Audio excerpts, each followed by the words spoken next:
السلام عليكم ورحمة الله وبركاته. اللهم صل وسلم وبارك على سيدنا محمد أفضل الخلق وعلى آله وصحبه وسلم. النهاردة بقى إن شاء الله جايلكم بفيديو جديد ويوم جديد. ويومنا النهاردة مش أي كلام، لا، يومنا النهاردة مليان أحداث على الآخر. فيلا بينا مع بعض نبدأ الفيديو ونشوف اليوم بتاعنا هيكون عبارة عن إيه. بس قبل ما نبدأ، أول حاجة عايزاكم تصلوا على النبي عليه أفضل الصلاة والسلام، وتاني حاجة عايزاكم بقى تحطوا لايكات كتير جدا على الفيديو. كل اللي دخلت تسمع الفيديو على طول تحطوا لايك، وعايزاكم بقى تشجعوني كده وتدعموني يا جماعة بكومنتاتكم الحلوة اللي بجد بتساعدني وبتفرحني وبتخليني أحس كده إنكم دايما في ظهري، إخواتي وحبايبي بتحبوني وبتخافوا عليا. ربنا يديمكم نعمة في حياتي، ويا رب دايما أكون عند حسن ظنكم. اول حاجه بقى النهارده عايزه اقول لكم في الفيديو بتاعنا هيكون في احداث كتير قوي. هنعمل نوعين من عصاير رمضان، هنعمل كمان هنحضر مع بعض الفطار، هنعمل مع بعض حلو، لا مش حلو واحد، ده من الحلو الواحد ده هعمل نوعين حلو، يعني 2 في 1. فيلا بينا نبدا الفيديو ونشوف سماح هتعمل ايه النهارده في الاحداث الكتير قوي قوي اللي عندنا النهارده في اليوم. اول حاجه معايا لفتين من قمر الدين، بس طبعا مش هستخدم اللفتين ده، انا عايزه اقول لكم ما استخدمتش غير نص لفه اساسا، يعني على قدنا. فعايزه اقول لكم كمان ان اللفتين دول موجودين عندي في الفريزر من السنه اللي فاتت، فحلوين وزي الفل كانهم لسه جايين النهارده، ما جرالهمش اي حاجه عشان كنت محتفظه بيهم جوه الفريزر. وعايزه اقول لكم ان انا لما نزلت كمان عشان اشتري مشتريات شهر رمضان قبل رمضان باسبوع، انا اتصدمت من الاسعار. فقلت احمدك يا رب ان انا كان عندي شويه حاجات شايلهم من السنه اللي فاتت. فالحمد لله، وربنا يعيننا جميعا. طبعا الدنيا كلها بقت غالية والأسعار كل يوم بتزيد عن اليوم اللي قبله، فربنا يكون في عوننا، وربنا يا رب يرزقنا جميعا ويقدرنا جميعا. أول حاجة أنا خدت شوية أو حتة قمر الدين اللي أنا محتاجاها من اللفة، والجزء التاني ده أهو لفيته في الكيس زي ما هو، وهدخله الفريزر تاني. وقت ما أحب استخدمه هطلعه واخد منه الحتة اللي أنا عايزاها عادي، مفيش مشكلة. طبعا انا جبت، يعني عايزه اقول لكم ان دي العجان، الحله بتاعه العجان اساسا انا جبتها عشان هي ستانلس، وانا طبعا انتوا عارفين ان قمر الدين بيتحط عليه ميه مغليه اهو.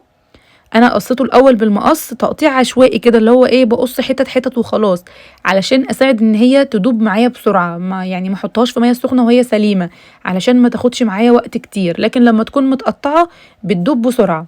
فحطيتها في الاستانلس اللي هي الحله بتاعه العجان، فما حبيتش ان انا احطها في اي بلاستيك او اي حاجه من اللي هي بتتفاعل مع الميه السخنه. وحطيت عليها ميه سخنه اهو زي ما انتم شايفين، وركنت العجان او الحله او البوله يعني اللي احنا حاطين فيها على جنب لحد ما الميه السخنه بقى تدوب معانا قمر الدين ده خالص.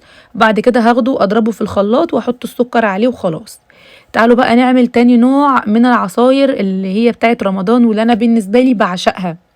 انا ليه عملت 2؟ علشان في بيحب قمر الدين وفي ما بيحبش قمر الدين، فاللي ما بيحبش قمر الدين لازم نعمل له بديل. فهعمل بقى ايه؟ معايا العلبة دي فيها بودرة السوبيا. انا بالنسبة لي بعشق السوبيا، بحبها جدا، من مشروبات رمضان اللي بالنسبة لي العشق المفضلة عندي، بحب السوبيا جدا. فجبت شفشق الخلاط وحطيت فيها معلقتين، في شفشق الخلاط حطيت فيه معلقتين من بودرة السوبيا، وهزود عليهم ميه، ولو انت عايزه تزودي لبن زودي، بس هي كده كده بودره الصوبيا بيكون عليها لبن بودره. تمام. هحط بقى 3 4 معالق سكر، وهمسكها بقى اضربها كويس قوي في الخلاط. في ناس بتدوبها على الايد كده عادي بدون خلاط، بس انا بالنسبه لي النتيجه الافضل ان هي تتضرب في الخلاط. بتعمل كده فوم، وتيجي تبص تلاقيها يعني دابت كويس، وتلاقيها تقيله بقت مركزه شويه. انما لما بتدوبيها بالميه كده بايدك تحس ان هي بتبقى خفيفه كده، مهما تحطي من البودره ان هي لسه خفيفه زي ما هي. طبعا بشم ريحتها، بقول لكم ان انا بحبها جدا وبعشقها وبعشق طعمها وريحتها. بصوا شايفين تقيله اساسا ازاي؟ من معلقتين 2 بس. وهاخدهم بقى احطهم كده على طول في التلاجة. انتوا عارفين دايما بحب ان انا ابدأ بالعصاير، علشان العصير لما بيتعمل بدري وبيتركن فطبعا بنحطه في التلاجة، نيجي بقى على وقت الفطار نلاقيه ساقع كده وحلو، فيرطب على قلبنا يعني، ويروي عطشنا بتاع طول النهار اللي احنا بنبقى مفتقدينه ده. فبعمل العصاير الاول وبركنهم على جنب. تمام. تعالوا ندخل على اللي بعد كده على طول. هحضر بقى معاكم كده التتبيله اللي انا هعمل بيها الغدا الاول. غدا ايه؟ الفطار. الفطار، احنا في ايام رمضان، انا نسيت ولا ايه؟ اللي انا هحضر بيها الفطار، علشان عايزه اسيب وقت كده وفرصه للفراخ ان هي تتبل. تمام. لكن لما يكون عندي حاجه مثلا هتتقلي على طول، او ان هي مش هتاخد وقت على التسويه، فبسيبها اخر حاجه. لكن انا بحب ابدا كده ايه بالحاجات اللي محتاجه ان انا اركنها شويه الاول عشان تتبل برضو. معايا الكبه، حطيت فيها طماطمايه وقرن فلفل وبصلايه وعود كزبره اخضر و3 فصوص توم، وادي معلقتين كبار من الكاتشب، وهضربهم كويس قوي في الكبه، افرمهم فرم ناعم. هعمل دلوقتي التتبيله بتاعه الوراك اللي معايا. انا هعمل النهارده صينيه وراك بالخضار وهدخلها الفرن. بس عايزه اقول لكم حاجه كده وهم كتغيير برضو بتبقى حلوه قوي في الفطار، وعايزه اقول لك لو انت كمان عايزه تعمليها في عزومه هتبقى مشرفه جدا، لان بجد مميزه قوي. يعني انا الحمد لله الحمد لله لما دايما بعملها بالطريقه دي اي حد بياكل منها يعني بيبقى منبهر من جمالها ومن جمال طعمها والله العظيم. فجربوها بنفس طريقتي كده بالظبط. طبعا انا فرمت الفلفل والبصل والطماطم والثوم وعود الكزبره في الكبه، ومعاهم معلقتين الكاتشب. معايا بقى هنا معلقه هريسه اللي هي هريسه الفلفل الشطه الحمراء، يعني هحط معلقه منها. تمام. وبعد كده هزود بقى ملح وفلفل اسود، ولو حابه تحطي شطه ماشي، مش حابه خلاص. هحط كمان شويه زيت نباتي وشويه خل، هحط سنه شطه صغيره، وهحط كمان شويه خل وشويه زيت، وهحط بقى اللي هي البهارات بتاعه الفراخ وشويه بابريكا بس. مش هزود اكتر من كده، يعني التوابل كلها عبارة عن ملح وفلفل وشطة وبهارات فراخ وبابريكا، مش هزود اكتر من كده. تمام. وهقلب بقى كل التتبيلة دي مع بعضها كده، وسهلة جدا وبسيطة اهي. وكمان من الحق كمان كيس مرقة دجاج فورية، اللي هي المرقة الفورية. لو ما عندكيش الفورية وعندك المكعبات افركيها كده في ايديكي وحطيها بس. وهقلب بقى الخلطه دي كلها. بصوا شايفين اصلا شكلها عامل ازاي؟ تحسي ان انتي عايزه تاكلي منها كده، تتاكل اكل من حلاوتها ومن جمال شكلها. ما بالكم بقى طعمها وريحتها وانا واقفه بحضرها بتبقى عامله ازاي. نركنها بقى على جنب. ومعايا هنا بقى دلوقتي الطاجن اللي انا هحط فيه. جهزت انا كده مع نفسي قبل ما ابدا معاكم الفيديو حبتين بطاطس قطعتهم حلقات، بصلتين حلقات، فلفلتين حلقات، حبايه طماطم كده سلطه، وده كله على ايدي كنت مجهزاه معاكم يعني قبل ما ابدا الفيديو، عشان ايه يعني ما اطولش عليكم ان انا اجيب لكم الحاجات دي كلها. ومعايا عود كزبره كده ما بين صوابعي قطعته، وده الخضار اللي هيكون تحت الوراك بتاعتي. هقلبه كده وهحط بقى عليه معلقتين 3 من التتبيله اللي احنا جهزناها. خدوا بالكم دايما بقول لكم لما نكون عاملين سمك فراخ لحمه اي حاجه وحاطين تحتيها خضار، لازم الخضار ده يتبل زيه زي الفراخ او زيه زي اللحمه، علشان يعني وانتي بتاكلي كده حبات بطاطس، بتاكلي فلفلايه، بتاكلي بصلايه من الحاجات اللي بتبقى الخضار، فتحسي ان طعمها متبل وحلوه زيها زي الفراخ بالظبط، فبتفرق جدا في الطعم. لكن لو سبتيه كده بدون تتبيل هيبقى دلع مايه ملوش ريحه المعنى ولا ريحه الطعم في بقك. هنا بقى معايا الوراك بتاعتي اهو، معايا 4 يا دوب على قدنا يعني. هبدأ ان انا اعمل فيهم فتحات، هغزهم كده بالسكينة، ادي لكل ورك غزة. تمام. وهنا بقى هبدأ ان انا ايه اتبل كل ورك بايدي. طبعا هتدخلي بقى من التتبيله دي بصوا تحت الجلد، شيلي كده الجلد كله بتاع الورك ارفعيه، ودخلي كده ايه معلقه كامله افرشيها في الجلد نفسه، يعني ما بين الجلد واللحم.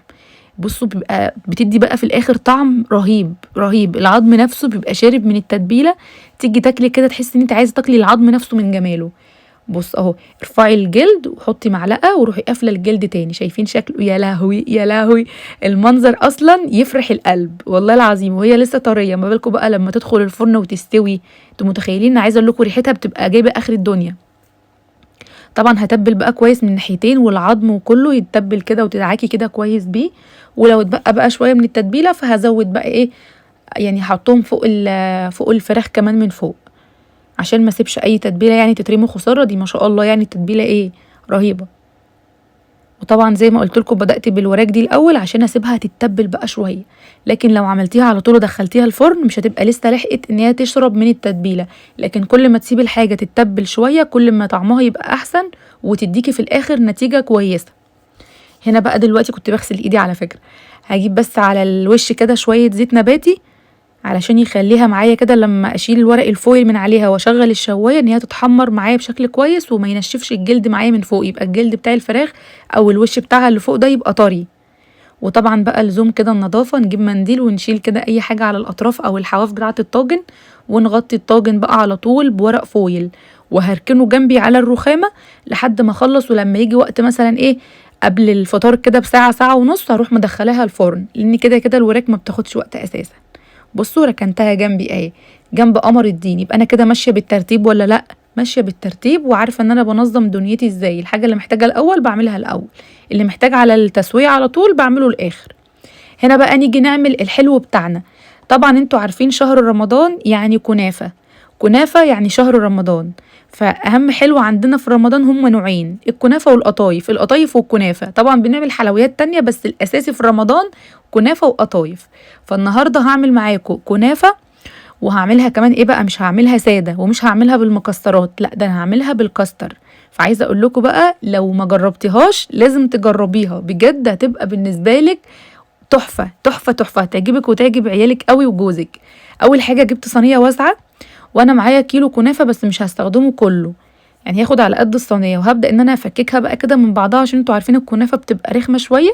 فنبدأ ان احنا ايه نكسر فيها ونفتفت فيها. هي كانت لسه جاية طازة، لكن لما بتكون عندي مثلا في الفريزر بتتفتفت بسهولة، لكن هي لسه طازة.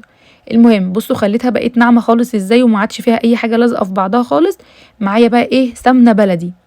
بصوا الحلويات الشرقية حلاوتها وجمالها ان هي تتعمل بالسمنة البلدي بصراحة. لكن لو ما عندكيش سمنة بلدي هتضطري طبعا ان انتي تستعملي سمنة اللي هي النباتي او المخلوطة. فلكن انا عندي سمنة بلدي فبستخدم طبعا سمنة بلدي. تيجي تاكلي كده الخلطة بتاعت الحاجة الحلوة بتاعتك تحس ان انتي فعلا بتاكلي حاجة حلوة بجد. فلا السمنة البلدي بتفرق جدا في الطعم بصراحة، يعني مش هكدب عليكي. فهي بتبقى حلوة بالسمنة البلدي. حطيت بقى شوية السمنة اللي انا كنت مسيحاهم، انا طلعت من البرطمان حطيت في الطبق اللي هو البورسلين ده ودخلته الميكروويف عشان تسيح، لكن هي مش مقدوحة، هي بس سايحة.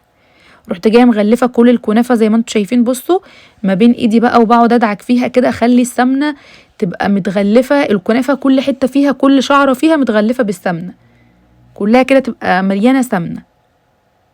وبفكك برضو بايدي لو حاسه ان في حاجه لسه لازقه ببعضها. بصوا ايدي اصلا كلها مليانه سمنه، لان الكنافه اصلا بتشرب سمنه كتير وهي بتحب السمنه عامه يعني. اهو هركنها بقى على جنب، وهجيب الصينيه اللي انا يعني اللي انا هعمل فيها الكنافه. بس في الاول لازم يعني افضفض كده او اسمها ايه، افرد او افكك الكنافه من بعضها في صينيه واسعه. هنا بقى جبت الصينيه اهي دهنها برضو دهنه سمنه بلدي حلوه. وهبدا بقى ان انا اعمل اول طبق اللي هي القاعده بتاعه الصينيه. لازم كده تبقوا شويه كنافه حلوين، وتبداي تفردي الكنافه في الصينيه كلها، في القعر بتاع الصينيه كله، وتخليها بقى على قد ما تقدري متساوية، ما تبقاش حتة عالية وحتة واطية او حتة مكلكعة وحتة رفيعة، حتة فيها وحتة ما فيهاش، لا تحاولي كده ايه توسطني الدنيا وتظبطي الدنيا بايدك وانتي شغالة. واهم حاجة حتة ان انتي تضغطي بايدك دي، يعني دي اهم حاجة عشان في الاخر لما تيجي تقطعي الخرطة تطلع لك كده الخرطة بخرطتها، ما تبقاش تحسي ان هي مفرولة او تحسي ان هي بتتكسر معاكي كده وعمالة ايه تتفتفت وتقع على الفاضي، لا تطلع معاكي الحتة متماسكة. فلازم من الضغطة دي. تعالوا بقى نجهز مع بعض الحشوة. زي ما قلت لكم هعمل كنافة بالكاستر. فهنا بقى جيت على البوتاجاز حطيت الحلة دي، ومعايا الشفشق ده فيه يعني قولوا 2 لتر لبن، ناقصين بس كوباية صغيرة. احط بقى على طول بس مصمصت كده الشفشق بشوية مية عشان انزل باقي اللبن اللي فيه. وطبعا قبل اللبن ما يسخن وقبل اي حاجة معايا بقى اللي هو البودرة بتاعة الكاستر. احط حوالي 5 معالق كبار من بودرة الكاستر، تمام. وده يكون على البارد قبل ما اللبن يسخن، عشان اللبن لو سخن الكاستر هيكلكع معايا. وطبعا لازم احط سكر، لان الكاستر بيكون التحلية اللي فيه مش لا تكفي ان احنا ناكل كده ونبقى حاسين ان السكر مظبوط، لا لازم نزود مثلا 3 او 4 معالق. وبعد كده هبدأ ان انا اقلب بقى تقليب مستمر. طبعا السكرية ما كانش فيها سكر فرجعت جبت ايه معلقتين سكر من العلبة. انا حطيت بالظبط تقريبا 4 أو 5 من السكر. وهقلب بقى بالمضرب اليدوي كده على طول على طول، طول ما البوتاجاز يعني الحاجة على البوتاجاز لازم اقعد اقلب على طول، عشان الكاستر يعني فيه نشا، فالنشا اساسا بتكلكع. فلازم افضل اقلب كده عشان الخليط معايا يبقى القوام بتاعه انسيابي كده وناعم، ما يبقاش فيه اي تكتلات ولا اي حاجة مكلكعة. بصوا بدأ القوام يتقل اهو. وخلي النار تكون متوسطة ما تبقاش عالية عشان ما يتلسعش منك من تحت، شايفين. ولازم بقى تخلي يحصل فقاقيع كده او ان الكاستر يغلي، تيجي تبصي تلاقيه عمال يبقبق كده ويبقلل معاكي، عشان طبعا النشا اللي فيه تستوي.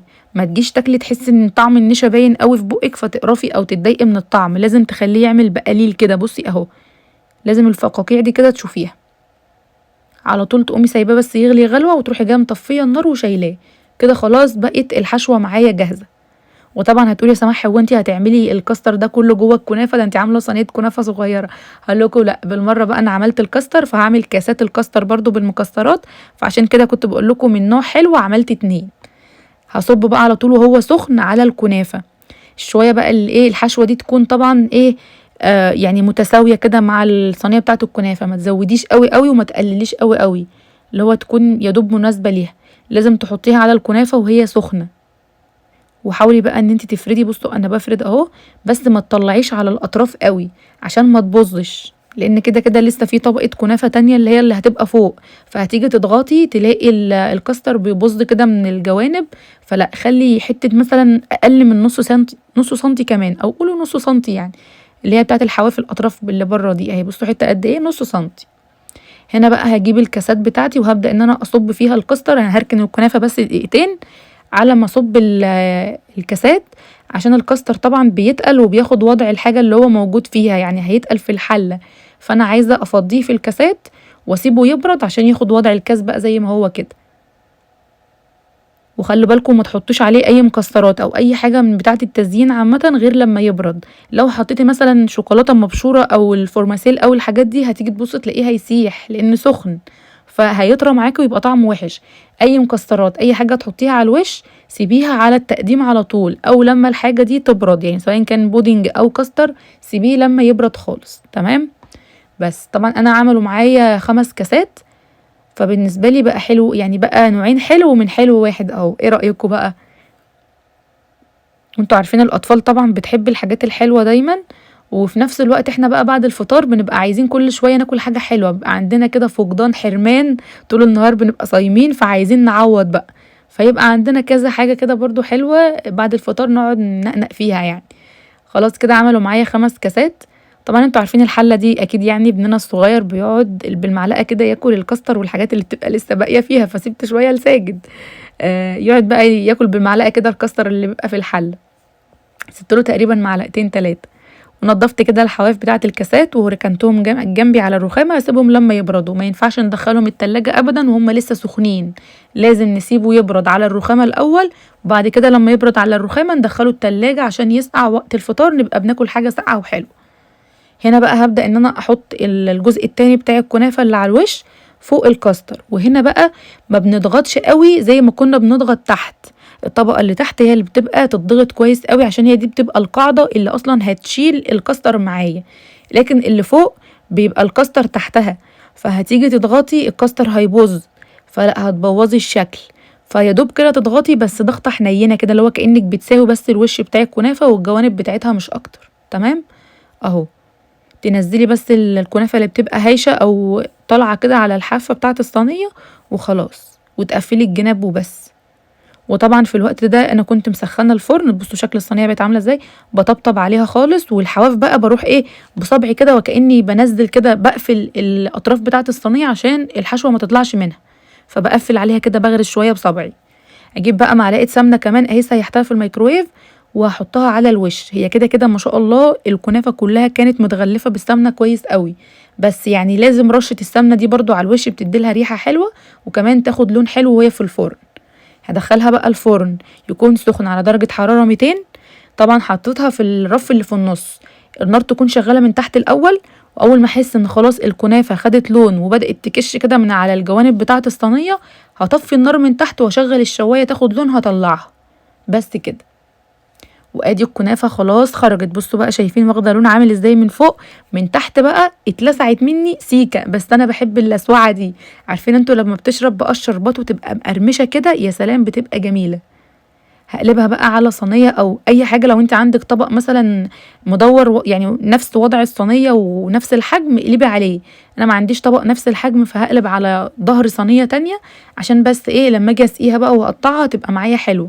كنت خايفه وانا بقلبها احسن تتكسر معايا عشان لسه سخنه، لكن لو انت مثلا ايه خايفه تقلبيها بقي سيبيها تهدى شويه في الصينيه. انا قلبتها على صينيه تانية اكبر منها بشويه. بصوا شايفين بقى اللسوعه اللي فيها دي مع العسل بقى والقرمشه بتاعتها بتبقى حلوه جدا، فالحمد لله ان هي ما اتحرقتش اكتر من كده. انا شايفاها مش محروقه، شايفاها بس ملسوعه كده، بس واخده لون ذهبي وجميل. فاللسوعه دي بقى مع الشربات كده والقرمشه بتبقى حلوه قوي، انا اللي بقعد اكل فيها. وطبعا الشربات انا كنت مجهزاه معاكم برضو قبل ما ابدا الفيديو.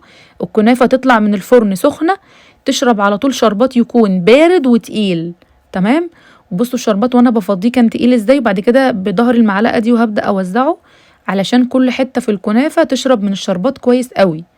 وهسيبها بقى لما تشرب الشربات بتاعها خالص، وهغطي عليها واركنها لحد ان شاء الله بعد الفطار هقدمها معاكم، هقطعها واوريكم شكلها من جوه والحشوه بتاعتها عامله ازاي. ايه رايكم؟ بذمتكم مش تجري الريق؟ تجري الريق ولا لا؟ تعالوا بقى اخر حاجه دلوقتي، كان باقي على الفطار تقريبا ساعه، وانا اول خلاص بقى يعني ما بيبقى مثلا ما عادش غير ساعه ونص ساعتين ببدا احضر بقى. يعني دخلت صينيه الوراك الفرن بعد ما خلصت الكنافه على طول، كان الفرن لسه شغال، فقلت بقى بدل ما اطفيه وارجع اشغله تاني هحطه صينيه الوراك على طول. هعمل بقى شويه رز بشعريه كده جنب الوراك بتاعتنا، ولو حابه تعملي مثلا مكرونه بالصلصه برضو بتبقى حلوه قوي معاها. حابه تعملي مثلا مكرونه محمره لو انت مش عايزاها بصلصه، حابه بقى تعملي رز ابيض، رز بشعريه، اللي يعني اللي انت بتحبيه. حابه تعملي رز معمر برضو جنبها بيبقى حلو قوي. فضلت اقلب بقى في الشعريه لحد ما خدت كده لون ذهبي زي ما انتوا شايفين، ورحت جايه منزله عليها الرز معايا شويه رز كده ايه صغيرين. يعني انا عامله زي ما انتوا شايفين حله صغيره، ليه؟ على قدنا عشان ما يتبقاش منها رز ولا حاجه لتاني يوم، عشان كل يوم اطبخ اكل طازه اكل صابح كده بدل ما يبقى بايت عندي. يعني بضطر ساعات ان انا اعمل حساب يومين بس لما يكون بقى لظروف معينه، يعني لما اكون تاني يوم هبقى مثلا تعبانه، حاسه كده ان انا هبقى مثلا عندي مشوار مهم وهتاخر، هيحصل عندي ظروف كده يعني، او رايحه حاجه مكان وعارفه ان انا ايه حاجه تعبانه ومش هلحق اعمل اكل، يعني الظروف اللي هي زي دي انتوا عارفينها يعني. هنا بقى هظبط الملح بتاع الرز، وبحط كمان كيس من مرقه الدجاج الفوريه، لان طبعا انا هعمل الرز بميه، يعني هعاير له بميه عشان ما فيش عندي مرقه. فطالما ما فيش عندي مرقه بحط مكعب مرقه او اللي هي المرقه الفوريه يعني كيس منها. وهحط بقى الميه المعيار بتاعي يكون طبعا من الكتل ميه سخنه مغليه عشان الرز بتاعي يغلي على طول.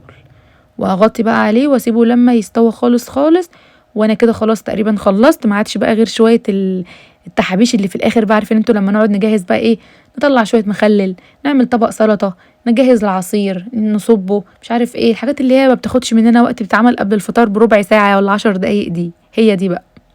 هنا بقى عملت طبق سلطه خضراء، طماطم فلفل، حطيت كمان عود كزبره خضراء وبقدونس. هتبلها بقى شويه ملح شويه كمون شويه كزبره، مثلا سنه شطه لو انتي بتحبي السلطه مشطشطه. ومعايا بقى ليمونه كده هعصر نصها بس، والنص التاني هحطه عليها للتقديم يعني الشكل النهائي. طبعا انا ما بحطش بقى الملح والحاجات دي غير زي ما قلت لكم على التقديم، هو ما عادش غير 10 دقايق. فال10 دقايق بقى دول ببقى احب اعمل كل حاجه على مهلي كده، مش عايزه اقعد اجري يعني جري في جري، لا ببقى احب اعمل برضو ايه براحتي يعني. فبدي لنفسي مهله ال10 دقايق ربع ساعه قبل الفطار دول. هنا بقى طلعت الكوبايات اهو وحطيتهم بقى على الصينيه. هصب بقى دلوقتي العصاير. بصوا بقى افتكرت ازاي امبارح بعد ما خلصت معاكم الفيديو قلت لكم ان انا كنت ناسيه احط تلج في الفريزر. بعد ما كملت معاكم الفيديو قمت خلصت على طول افتكرت حطيت مكعبات تلج.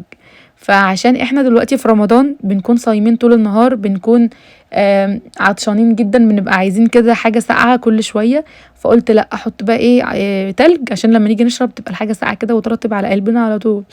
فحطيت بقى في كل كوبايه كده شويه من التلج، مكعبات التلج اللي هي الصغيره دي. وهصب بقى العصير. طبعا انا حاطه كوبايات اكتر من عددنا بس عشان اللي عايز من قمر الدين يشرب واللي عايز من الصوبيا يشرب، وفي بيشرب الاتنين والله. العصاير طبعا اساسيه في رمضان، فانا بالنسبه لي شربت الصوبيا، بحب عصير الصوبيا جدا.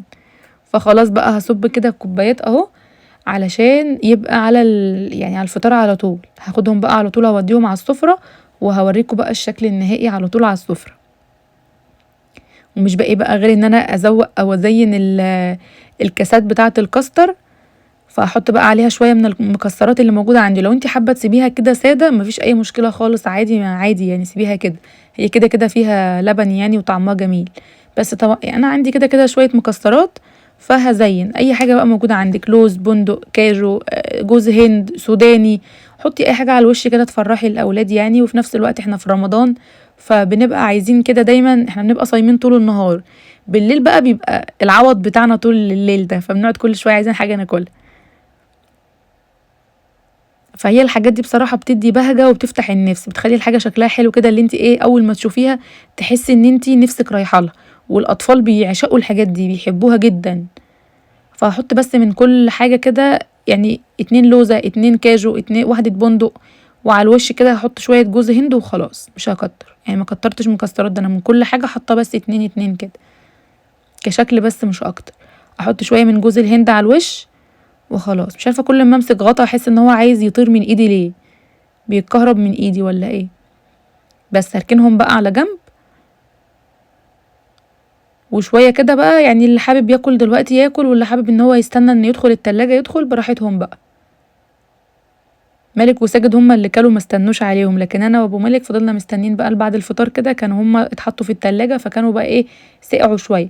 تعالوا بقى نزين برضو كده صينيه الكنافه، مش هنسيبها كده ايه قرعه، هي اي نعم معموله بالكاستر من جوه ومسقيه شربات وزي الفل وعسل وكل حاجه، بس انا حابه ازوقها برضو كانها تورتايه كده، كانها فطيره.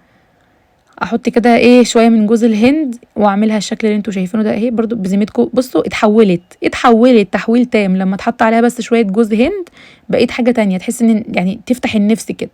طبعا هنا بقى ده الشكل النهائي للسفره، بصوا شايفين رتبت وجهزت السفره بتاعتي زي ما انتوا شايفين، شكلها في قمه الشياكه والاناقه والله. هنا الصينيه دي عايزه اقول لكم فضلت في الفرن بقى قولوا ساعه كده، ساعه وربع، بس على الهادي بقى خالص، لسه مطلعاها لسه هي بتغلي وبتبقلل قدامكم، فيا دوب طلعت كده على الفطار. بس انا كنت مهديه عليها بقى الفرن خالص علشان تطلع على الفطار زي ما انا عملت كده بالظبط، ان هي ايه ما سيبهاش تبرد، عشان احنا دايما بنحب الحاجه ناكلها وهي سخنه. بصوا لسه بتبقلل والله، واخده بقى لون جميل، وعايزه اقول لكم ريحتها حلوه جدا. وطبعا غرفت بقى الرز وحاطه كده الاطباق بقى اللي هقسم فيها، كل واحد كده كومه وشويه من الخضار اللي تحت الوراك قدامه والمعالق. عسل. ايه رايكم؟ سفره تحسوها ملوكي رغم ان الاكل فيها بسيط خالص، يعني شويه رز، شويه سلطه، شويه مخلل، والصينيه بتاعت الوراك كل واحد هياخد ورك وخلاص كده. بس هي بقى الحاجات دي بتفرق بقى في كده، يعني الشكل والتقديم وكده بيخلي الحاجه تتنقل من مكان لمكان تاني ومن شكل لشكل تاني خالص، فلازم نهتم كده بالتقديم يا جماعه وبالحاجات دي. بصوا شايفين حلوه جدا. وعايزه اقول لكم اول مره اقدم في الطقم ده، لسه جايباه جديد، كنت موريه لكم كمان في المشتريات اللي انا كنت جايباه. طبق الخشاف ده كان عندي من امبارح فبرضه غرفته، قلت ايه اللي حابب برضه ياكل الخشاف على الفطار يفطر بيه يفطر.